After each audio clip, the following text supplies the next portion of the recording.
Welcome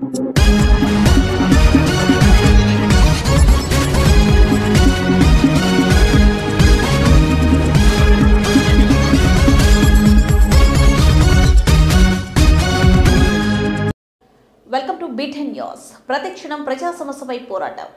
Nandyal జిల్లా ఆలగడ్డ నియోజకవర్గంలోని B నాగిరెడ్డిపల్లిలో పిడుగుపాటు త్రుటిలో తప్పిన ప్రమాదం. పెద్ద ఉరుములు, మెరుపులు, పెద్ద గాలివాన, విరిగిపడ్డ కరెంటు స్తంభాలు, చెట్లు. నంద్యాల జిల్లా ఆలగడ్డ తాలూకాలోని రుద్రవరం మండలంలో మెరుపులతో కూడుకున్న పెద్ద గాలి వర్షం పడింది.